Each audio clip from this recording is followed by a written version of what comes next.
Welcome everyone to another episode of Old Roommates. Today on the show, we revisit Romancing the Stone, starring Michael Douglas, Kathleen Turner, and Danny DeVito. So grab your nearest romance novel and settle right in. It is time for our next episode.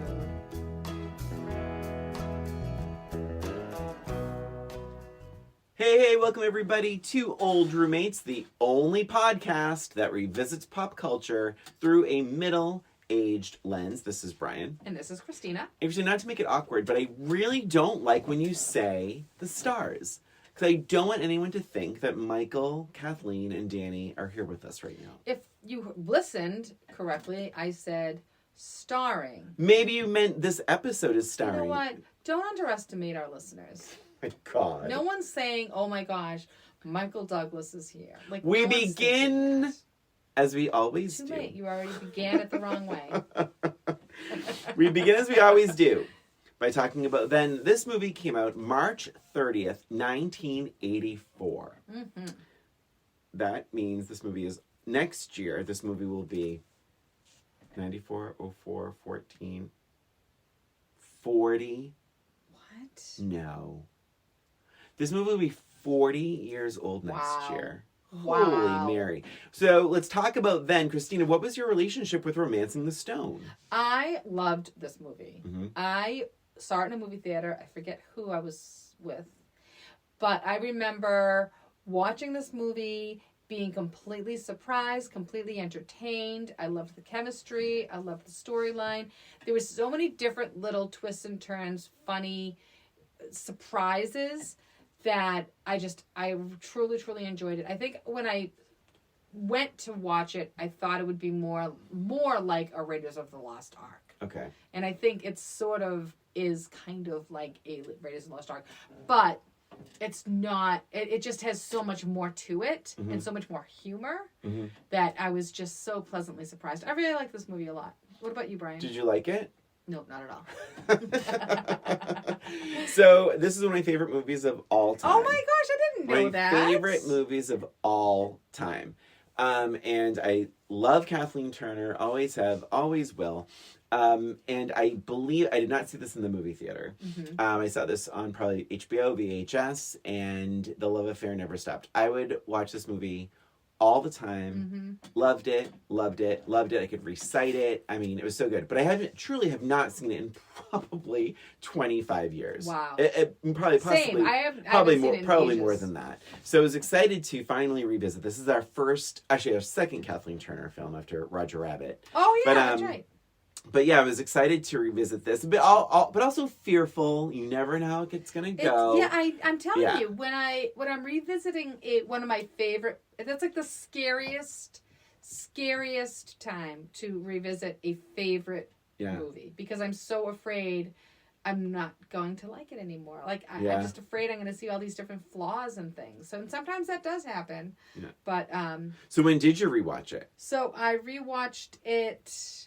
When did I do? Oh, a couple nights ago with Okay. Matt. Matt wanted to watch it with me, so we watched it together. And I was hoping Emily would too, but she just didn't want to.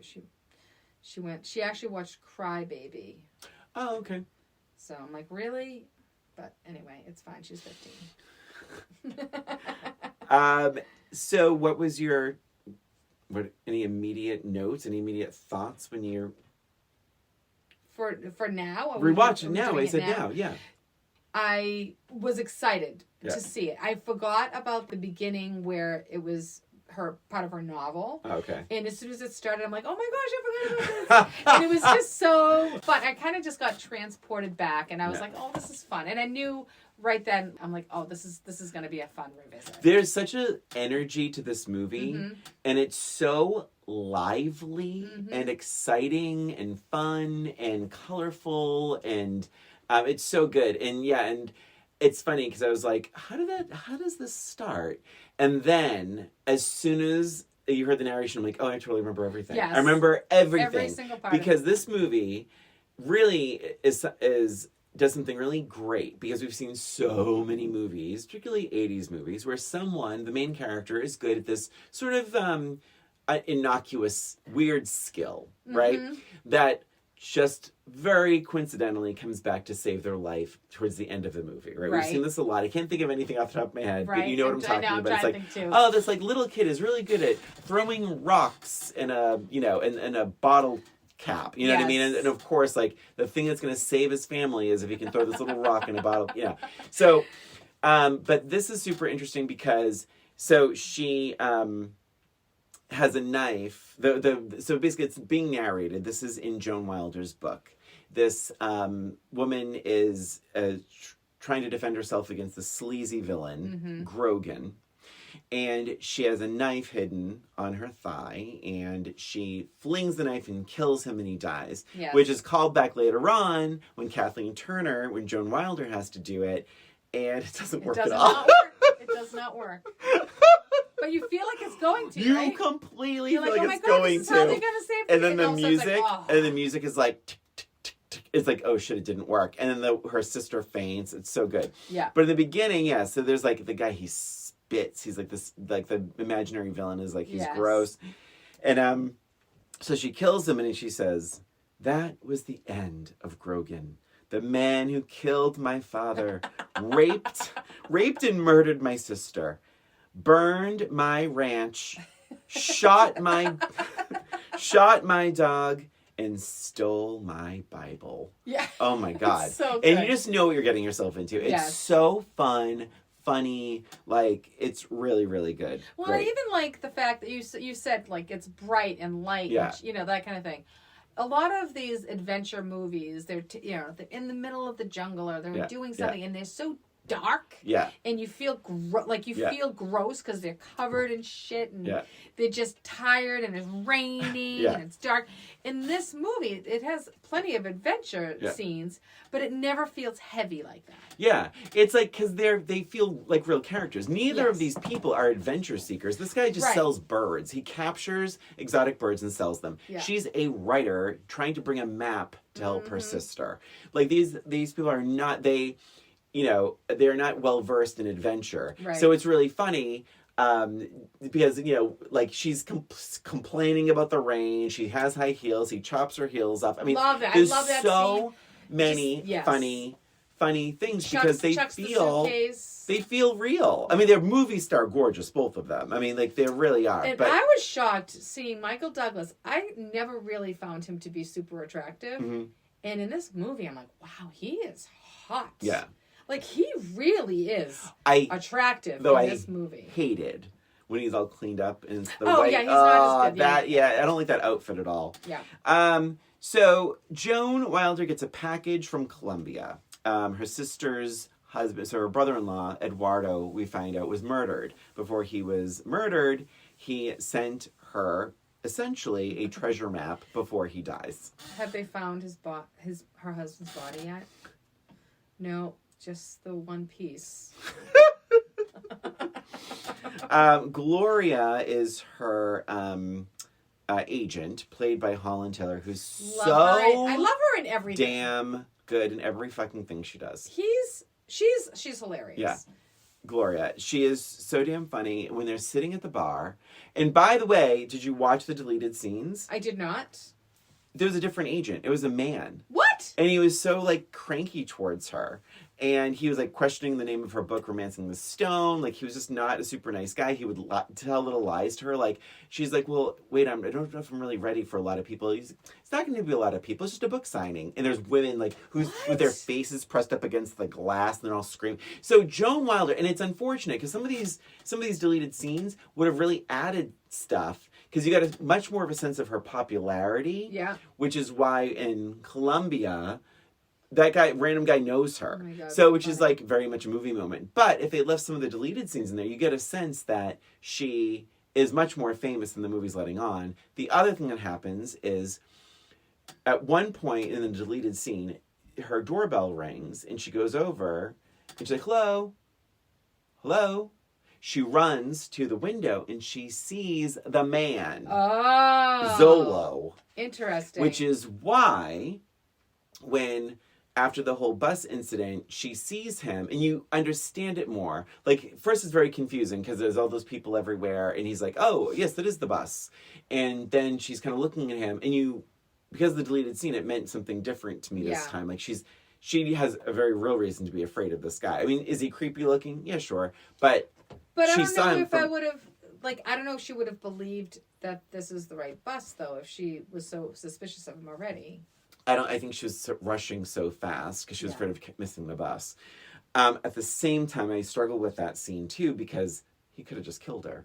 There was so much pandemonium everywhere, and also the cops were there, but the cops were already helping someone else that was in trouble. Do you remember that scene in the bus station? Oh yes. So yes. The cops were already busy. He could have easily knifed her, or even just grabbed the map and run. What's she gonna do? I don't know why she never shut her purse. Yes. It's never zipped up. I know. So yes, and she doesn't even really understand the importance of it. That's I don't true. think, even though she needs it to save her sister's and someone life. Was murdered. But also, this guy has a badge. Like, why can't he just be like, "Hi, I'm from Columbia Police. We're going to need that map." Yeah, we'll go with you. She would have given it to her. She would have.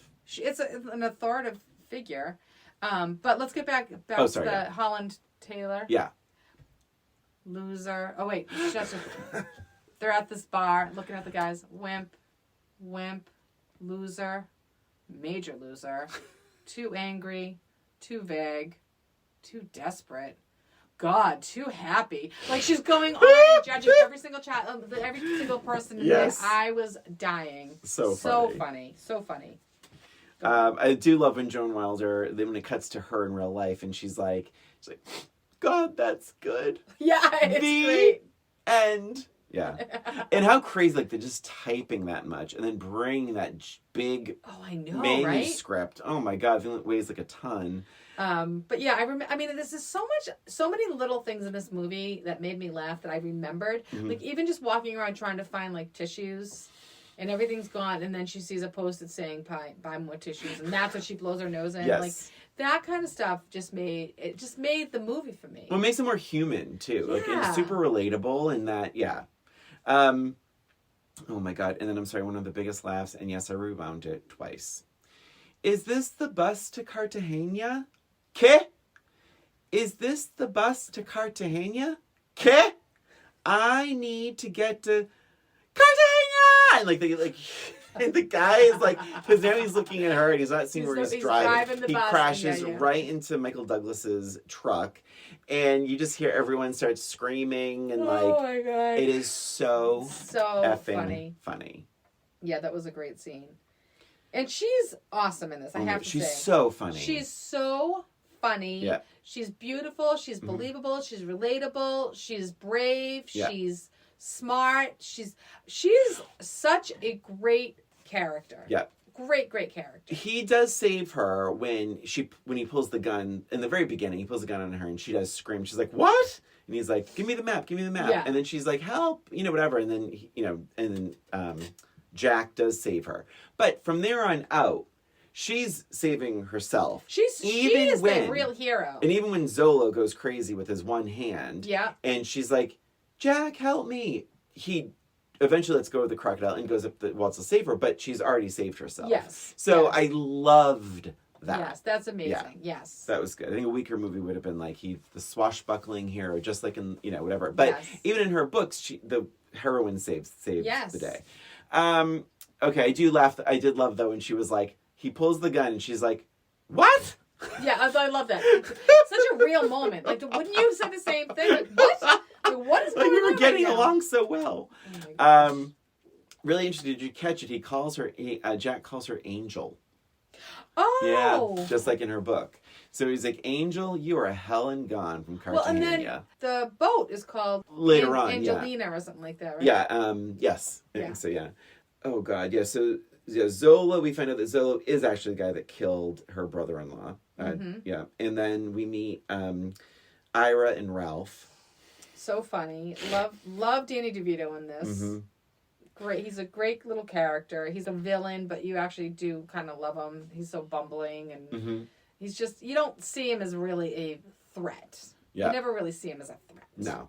I will say, one thing I like about this movie, and I skipped it over, is like the timing of certain scenes where she walks in, her apartment's been ransacked. I'm jumping backwards a little bit because it ties to another note I have.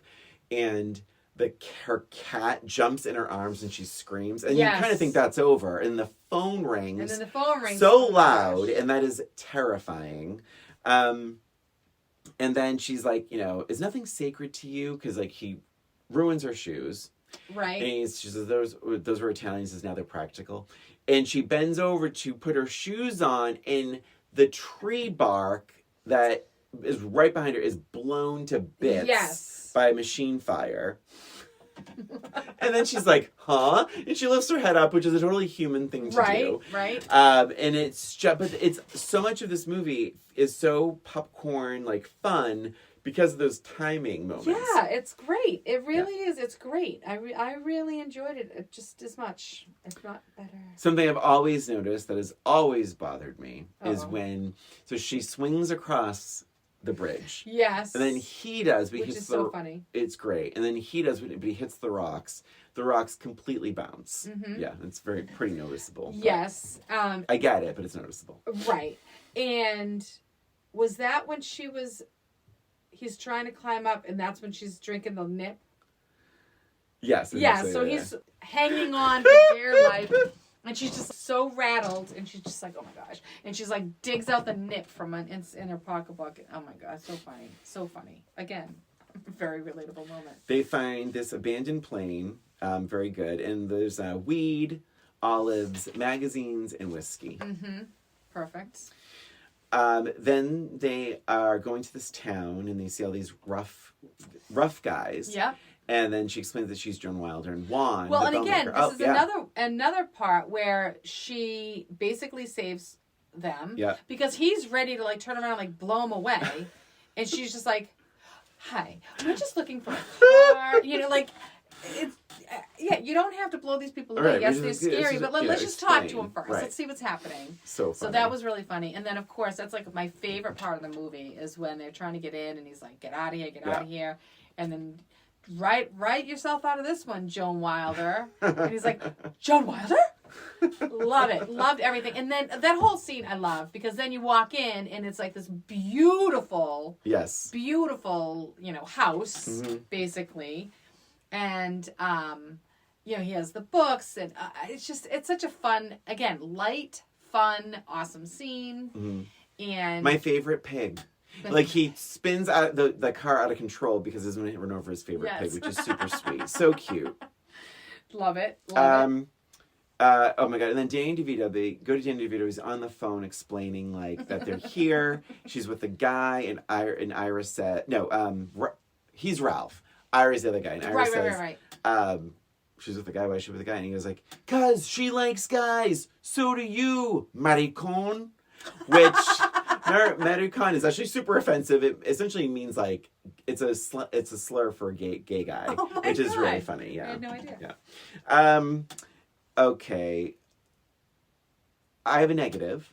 Okay. And I'm sorry. I'm talking. I don't want to interrupt. No, that's okay. I feel like I'm talking just as much. So they get to town and they freshen up. They clean each other up and all that, and they're all good and pretty and great. I don't quite know what happens to Jack.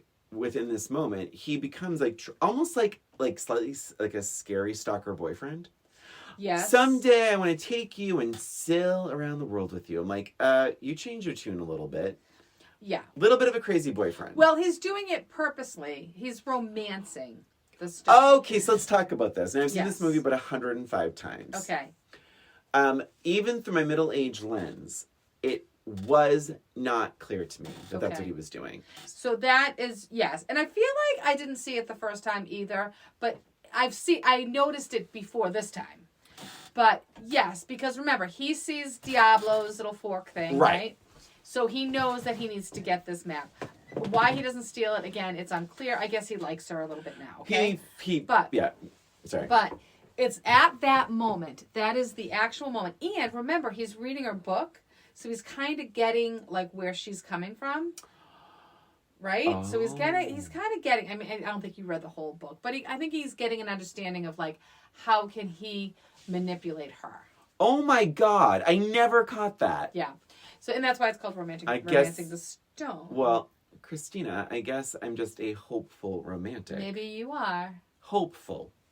Or hopeless. So, but anyway, so yes, and that's exactly when he changes his tune, and he's like, let's just, and then yes, he turns into Rico Suave. Right? Then when does he actually love her or like her? Well, that's part of my critique here, because this is like a scam to try to get her to, relax, open up, and then he can romance her, because he doesn't talk about it until after he's in bed with her. So he's in bed and he's like, da-da-da. And then he puts the map in the bag. But here's the thing, this is what's so funny, is he didn't even need to do that, because she is the one that came up with the idea in the first place. He doesn't even realize that she saw the pitchfork or whatever, right? Yeah. He is talking about something, and then she's the one that suggests we should just go there, which is great, right? Good idea. And then he puts the map or whatever. So he didn't even need to do that in the first place. However, here's my big critique of this whole thing.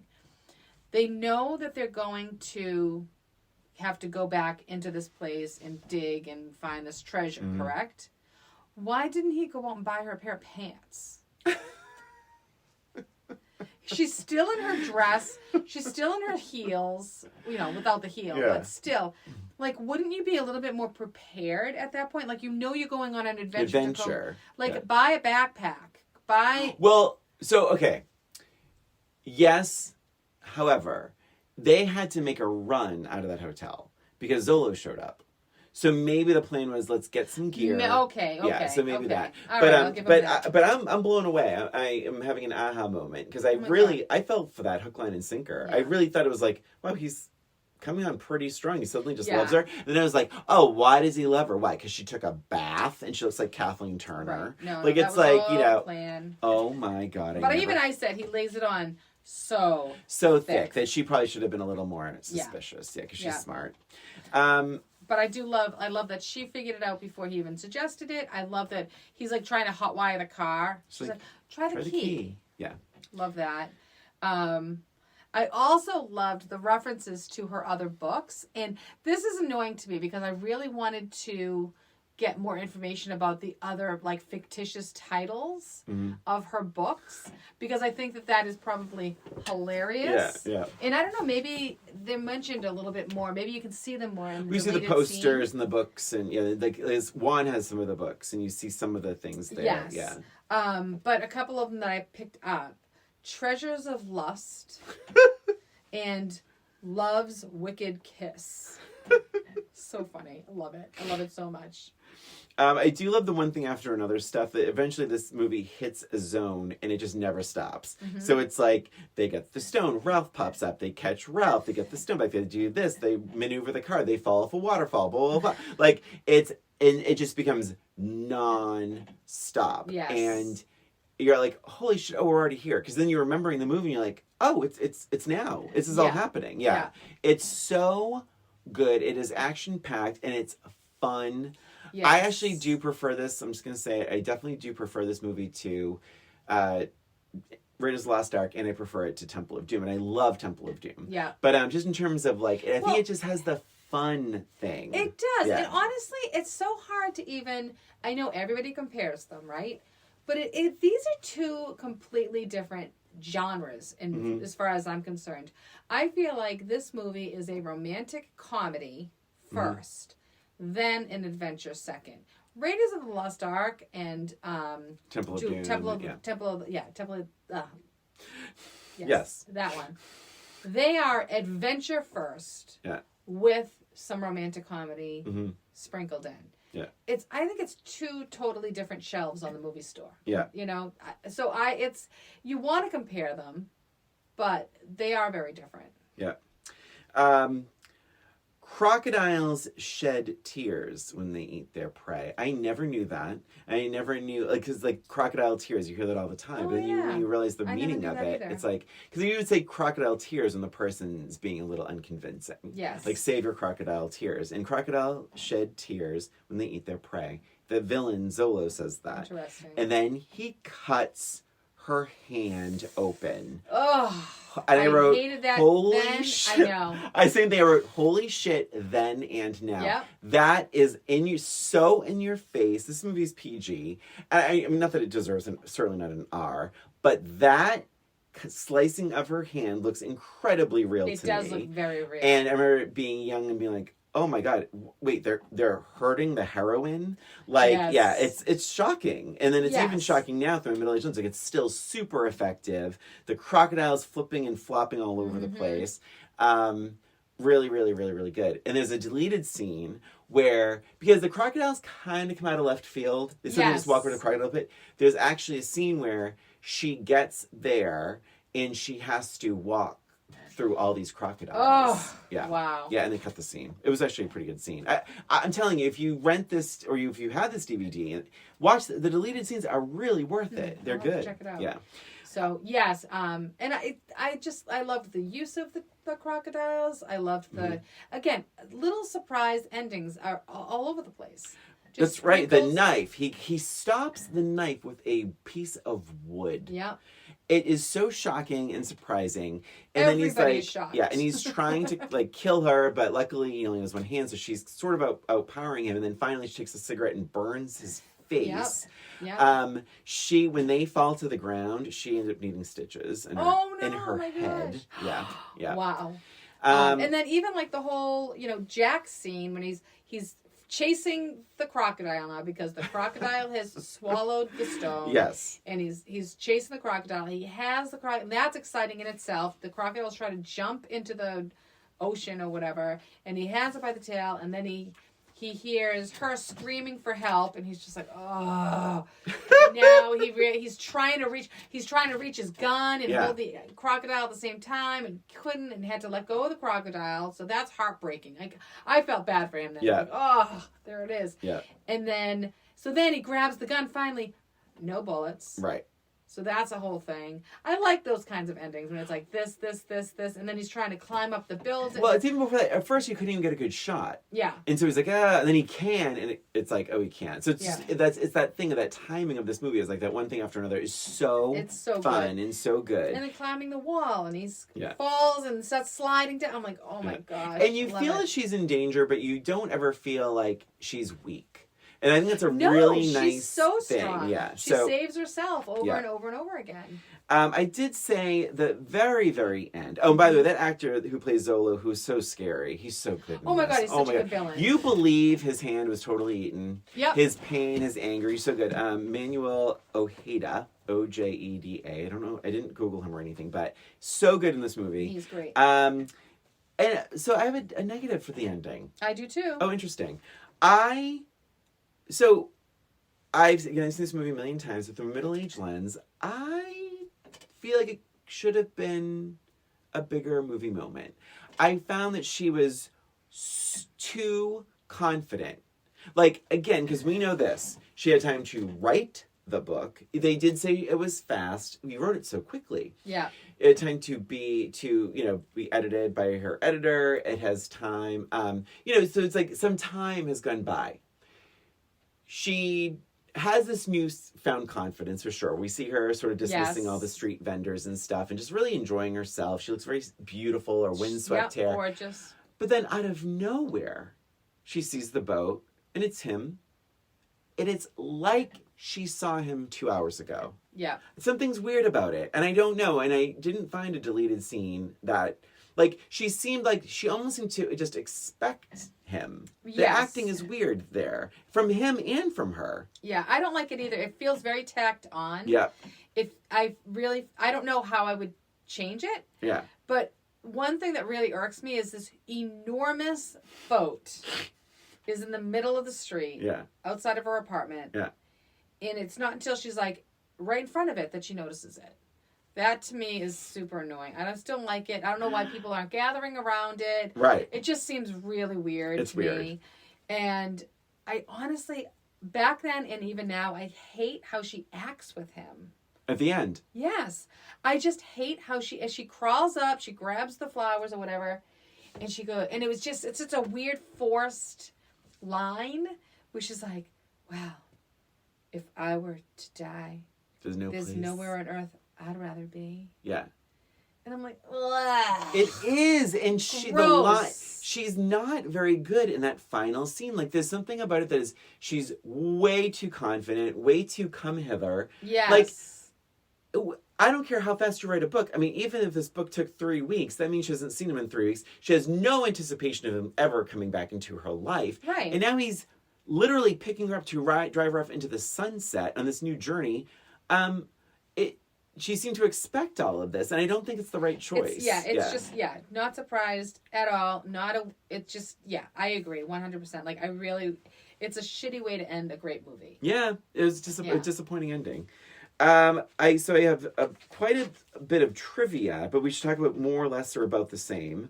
Christina, more, less, about the same. You're thinking about it in real time. I'm really thinking about it because I actually think I want to say more. Me too. But I really loved it before, so... I loved it so much before, and it's just so good. And I think because we've seen so many movies in our lives, that it's like, it's the timing, the adventurous timing, the comedic timing, it's all so good. Yes, and I think the other part that pushes it up for me, too, is it was just it's so nice that it stood up. Yeah. So, again, this is one of those movies where you get a little bit nervous to watch it. I'm like, oh, is it going to be still funny? Is it still going to be entertaining? Is it going to be realistic or whatever? And it was all of those things for me. And it's one of those movies where we talked about this, where it's like, it could still be made today, because maybe your cell phone doesn't work in the jungles of Colombia. Like, I mean, it's like, they're in such like a no man's land, and it's, and so, I don't know, I just thought it was super, like, super fun. And the chemistry between the two of them is amazing. Chemistry. Yeah. They are really, really good. So we should also note that there was 2 other movies that they made. The 3 of them made together. Yes. Jewel of the Nile is their sequel to this. And then a lot of people feel that The War of the Roses is like the 3rd part to this. Yeah. And it kind of chronicles like their relationship throughout, and then like, all right, the adventures are over, and now they're falling apart. Mm-hmm. So I would love to actually revisit War of the Roses at some point in time, but obviously we can't do that for a while. Maybe in our 5th year or 6th year we can do that. But anyway, I really liked it. I have a match game. Okay, I have some trivia first. Okay. The budget, $10 million. Ooh. Box office, $115 million. Wow. So after this movie came out, it was a huge success. A lot of screenwriters would say, like, they were told to, can you make it more like Romancing the Stone? Can you make it more like Romancing the Stone, that banter? Ira, the actor, so the actor who played Ira, I didn't write his name down, but he knew Michael Douglas from the theater world. Oh. And he's like, I have a place for you and Danny. I want you guys to be brothers, and it's going to be super cool. So when the big shootout happens, like when everyone's shooting their gun at everyone and around the crocodiles, he didn't know. So Michael Douglas was like, so here's what's going to happen. Because he's a theater guy. Yeah. So he's like, everyone's going to be like, bang, bang, bang, bang. And doing that with his fingers. Bang, bang, bang. And saying bang, bang, bang. Oh, God. They're like, action. And it's like, like blanks, guns, firing all over. He pissed his pants. He didn't know. Oh my God. He didn't know. He thought it was going to be added in after. He thought that all the sound effects were going to be added in after. He like did not anticipate like these fake guns firing blanks or these real guns firing blanks, and he pissed himself. Wow. So he wet his pants. They should have kept it in the movie. Kathleen Turner was getting her makeup done on set when a mudslide happened. And they were pulling her, and she kept saying, no, you're supposed to dig during a mudslide. Like, you dig someone out after a mudslide. They have pictures of her with mud, covered in mud. And they kept pulling her, and she, like peeled a big layer of skin off one of her legs. Ugh. She cut her arm on the plane. So what they really did is I know. So they cut the plane in half. But they didn't, sand it off or anything. So it was this, really rough plane. It was this, prop plane cut in half. And she's jumping off, and she cut her arm, and she needed 3 stitches. Jeez. And then when she fell with Zolo on the ground, she needed 3 stitches in her head. Wow. This is very sad. Oh, no. The screenwriter is Diane Thomas. Diane Thomas was a waitress. She'd been working on the script for a long time. Michael Douglas was a regular. And this is in Malibu. And finally, Michael Douglas was like, I'll read your script for you. I'll read your script. And he was like, oh my God, we need to buy this script from you. So they gave her $250,000. The movie was a huge hit. She was on set almost every day. Wow. Everyone loved working with her. And when the movie was a huge hit, he's like, all she got was like $250,000. This movie's made over $100 million. He's like, she loved fast cars and adventure and like she's a total adventure seeker. So he bought her a Porsche. Wow. 3 weeks after he bought her the Porsche, her boyfriend was like, I really want to drive your car. And he was a stuntman. Mm-hmm. And he crashed the car. She died. Oh. Her friend died. He lived because he was allegedly intoxicated. What? Imagine buying someone a car. Wow. That is so sad. And having them die 3 weeks later in a car accident. But it wasn't even her fault. That wasn't like even her his fault. Yeah. Wow. That's terrible. Let's see. So during the making, they made a lot of these of the stones, the green stone, a lot of different ones for spec. Like, do we like this one? Do you like this one? Yeah. So there was a lot of these heart stones, and there's so many disasters on the set that every week they would award someone a stone of who suffered the most. Kathleen Turner got it 3 times. Love it. Okay, their favorite scenes. Michael Douglas's favorite scene is the waterfall. The That was a waterfall good one. fight. So not when they're sliding down the mud. It's the second one like where when they they're yelling jump. at And each they're other? really- Yeah. He's like, he loves that That's a fight great so fight. much. He That's loves a their great fight. banter, their chemistry. Danny DeVito is running down the hill with him shooting Oh, with a gun God, behind yeah. him. Kathleen Turner is when Juan, the bellmaker, recognizes her. Yeah, I love She her, she loved filming all of that stuff. Casting. Original choices, because Michael Douglas was the producer, but he wasn't planning on acting in it. Ah. But so many people turned it down because the studio was like, this is a first-time writer. Yeah. First-time writer, we're not putting a lot of money into this. So Paul Newman and Sylvester Stallone were like, no. Sylvester Stallone. I know. Terrible. But he does fit the thing, this like muscular, adventurous guy. But I liked that it wasn't a I know. muscular, Me too. adventurous guy. And then Deborah Winger for Joan. She would have been good. But here's the thing. Deborah Winger and Kathleen Turner have this history where Deborah Winger was originally in Peggy Sue Got Married. And she like hurt her back or something. And so Kathleen Turner replaced Deborah Winger. So it seems like the two of them were often up for the same parts. I think because they're both strong women. Yeah, they actually look a lot alike too. I don't know, but I don't know. I've never Put a noticed blonde wig on Deborah Winger. that. Maybe. Yeah. Maybe. Okay, so I told you the Diane. That's really sad. And this is Robert Zemeckis' third movie. His first 2 movies were like movies you'd nenever heard of in your life. Mm-hmm. But then after Romancing the Stone, it was Back to the Future, Who Framed Roger Rabbit, and Forrest Gump. Kathleen Turner, she made Body Heat in 81. The Man with Two Brains in 83. Yeah. And then this one, Romancing the Stone, in 84. This is Michael Douglas' 12th movie.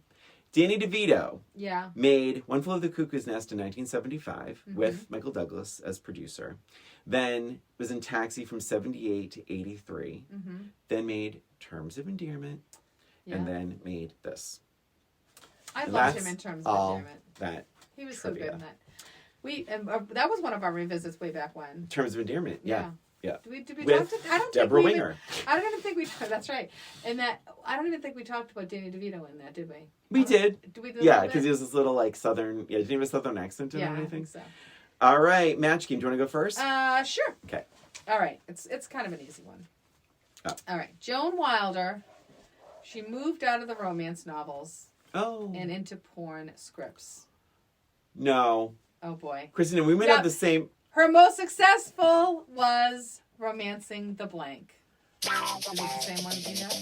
Joan Wilder's book was a huge hit, so much so that an adult video company made an X-rated porn movie called Get Ready, Romancing the Blank. All right. We have to say it was the same it's thing. It's a double. I hope we effing get it right. Oh, I guess I hope we match. Oh my god, we've never done that before. Yeah, we've almost done this before. I feel like I was Oh, we've nervous. done things like The Good Son, I think, where are very similar. Yeah. But this is, and we're filling in a blank that is like of 3 words. Yeah. So ding, Sting. All right. The porn version, romancing the. We say it at the same time. Let's say it at the same time. Boner. Bone. Oh, okay. Well, so I wrote boner just for the judges, so that they knew boner. Because as long as it includes the Stone word bone. yeah. Do people still say that Boner. though? Boning. I have Bone. a boner. I have a boner. People say. Well, you probably say it. I Oh don't- my God, Christina, Oh my that God, was that was amazing. great! Oh my gosh. So funny. So, Romancing the Stone, again, that was a DVD rental from my local library. Yes, me too. And you know what was really annoying to me is Oh. I usually, when we decide which movies, I'll go home and I'll search for it. And I know there's that website that you can look at. Yes. That's I think it's called Just Watch. Just Watch. Yeah. And I always forget it, so I never do that. But anyway, I looked it up and I swear I saw it somewhere. So I didn't get it from the library. And then I went to watch it the other night and I'm like, where the hell is it? Oh, So I had to buy it. I bought it on Redbox. how much? $2.99? It's like $4. $3.99? Yeah.